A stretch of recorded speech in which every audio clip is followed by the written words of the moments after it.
Today we're going to be looking at a problem from 2012. This is question number 2, and it is a calculator active question.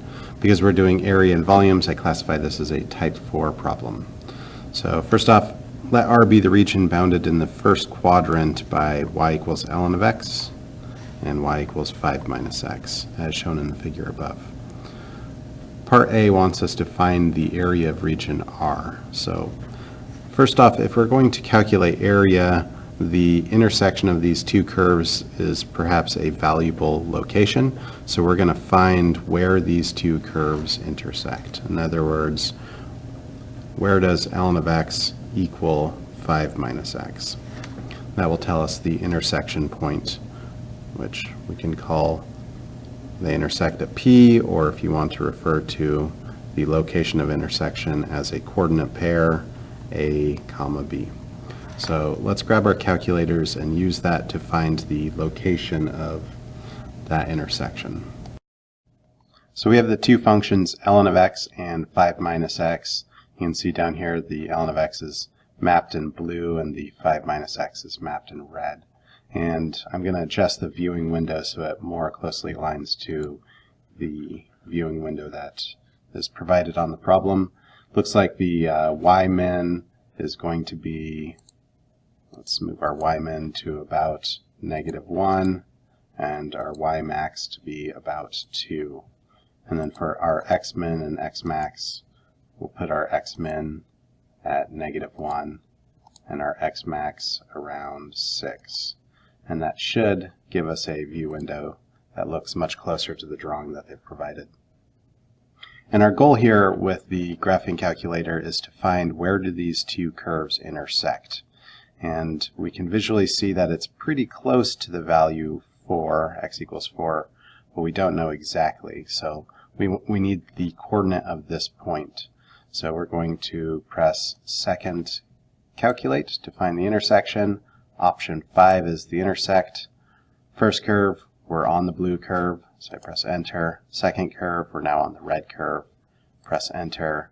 And the guess, as I said, is pretty close to 4, so I'm just going to press 4, enter. Thinks for a bit, and it gives me the location of that intersection, x, comma, y. These values I'm going to probably use further down the road in the calculator, so what I'm going to do is store them as variables. So if we press quit to the home screen, I'm going to refer to the x value as A, and that stores that 3.6 in A. And then if I press alpha y, I'm going to store that as the letter B. So now the coordinate of intersection is stored as A, comma, B. All right, let's return to the problem. Okay, we found that this is true at x is approximately 3.693, which we stored as the value A. So intersection point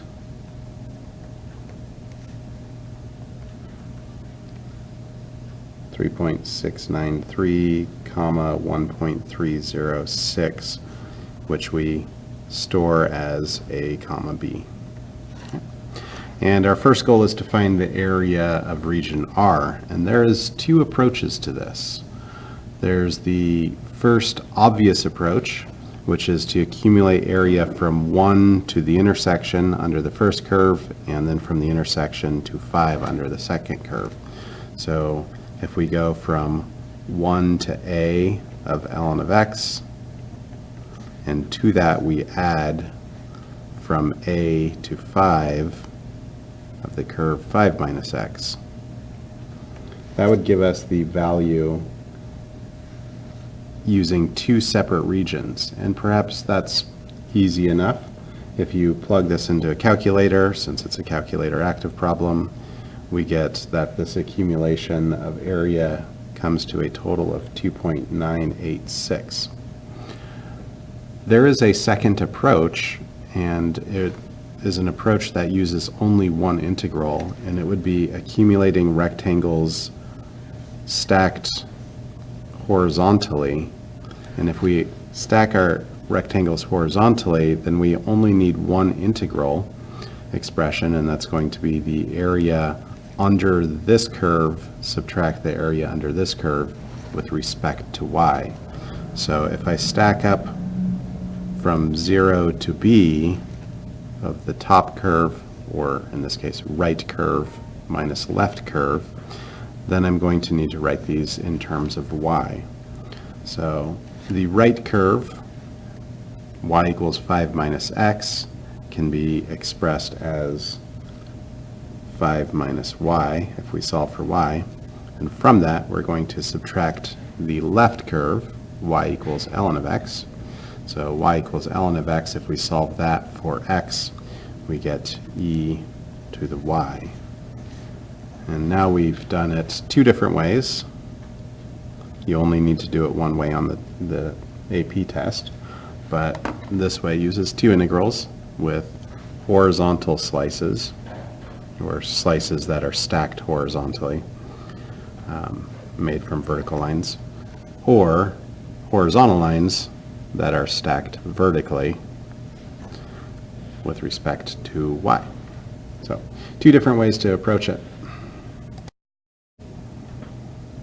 Moving on to part B. Part B says the region is the base of a solid, and for the solid, each cross-section perpendicular to the x-axis is a square. So what we have is the curve looks something like that, and we're going to do perpendicular to the cross-section. I'll call that length s of x. And we're going to extrude a square vertically in the z direction. And our goal is to find out how much volume would be accumulated as we sweep this square from the left side of the graph all the way to the intersection, and then finally close out there. So let's cut to a quick computer graphic kind of showing that square sweeping, and then we'll calculate the area. All right, so what we have here is the graph is kind of projected down onto a plane so that we can do the extrusions. You can see as I sweep the x along the axis, what we're creating is that thin slice that the rectangle is going to be extruded from, or rather a square. So our goal here is to find the surface area of each square, and then we can multiply that by a width of delta x to get the volume of that square cross-section. And then if we sum up all of the rectangles or squares, then we would get the volume created through this extrusion. And it should be noted that the square's length is going to be the blue curve subtract the red curve for the first portion of the curve, and then on the second portion of the curve, the square's side length is going to be green minus red. So let's see that on paper. All right, so the area of this square, the area of one square is going to be the side length times itself. And if you think about what the side length is on the first half of the region, it is the ln of x minus the bottom function. Or if you're looking on the right half of the graph, then those squares, let's call this area left and area right, is going to be the 5 minus x subtract 0. And if we square that, so the area of each square, if you take the volume of each square, what you're saying is you're going to take this expression and multiply it by delta x to turn that square extrusion into a volume with a delta x width. So our volume of the right one would be 5 minus x quantity squared times delta x.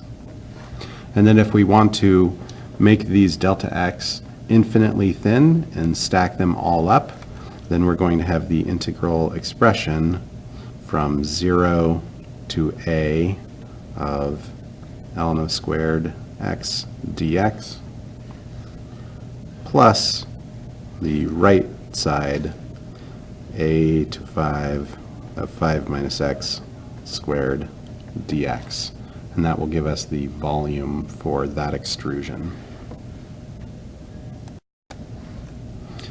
Okay, finally moving on to part C.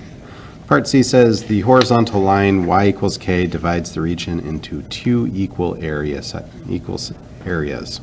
So real quick, we have this curve, and what we're doing is we're going to put a line here at k such that this area below k is equal to the area above k.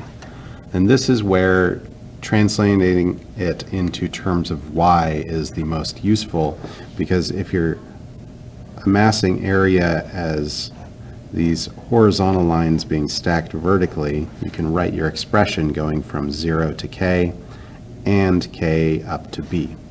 So the area of the first region, 0 to k, was the right curve minus the left curve.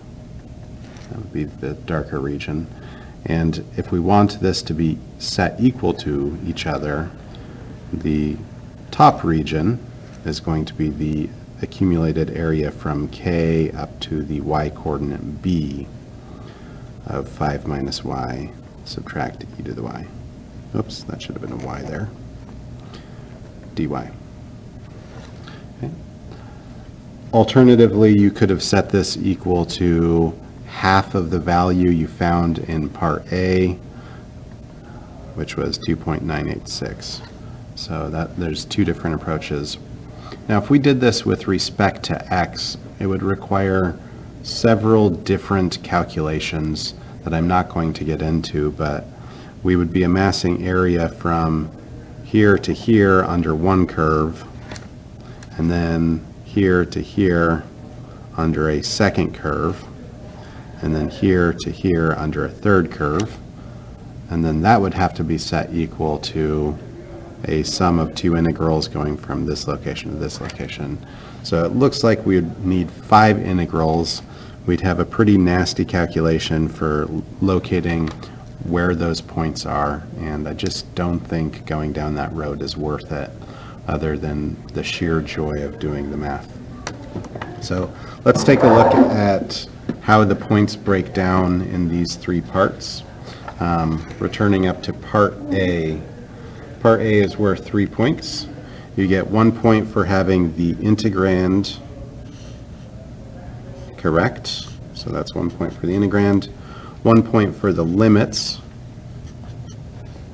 and 1 point for the answer. Now, please note that if you're going to find the limits, you have to show the work required to find the limits. So be sure to set up the point of intersection by setting one equation to the other. And since we did some calculation off of those intersection points, I think it's valuable to store those in your calculator. Moving on to part B. Part B is worth 3 points as well. You're going to get one point for each of the integrands. So setting up those two integrands, 1 point each, and then knowing to sum them up total would be your third point. And finally, moving on to part C. Part C, you get 1 point for setting up the integrand, 1 for the limits, and 1 for the equation. So the equations may vary, but with this 1 point for the integrand, 1 point for the limits, and then 1 point for setting up the equation as a total. And as I said, that equation is going to vary from person to person, whether you set it up as 2 integral expressions or 1 integral and use your answer from part A. Now, there is some difficulty to this in the sense that you're relying on some validity to your work in part A. So I kind of favor this upper approach. All right, be sure to comment, like, and subscribe.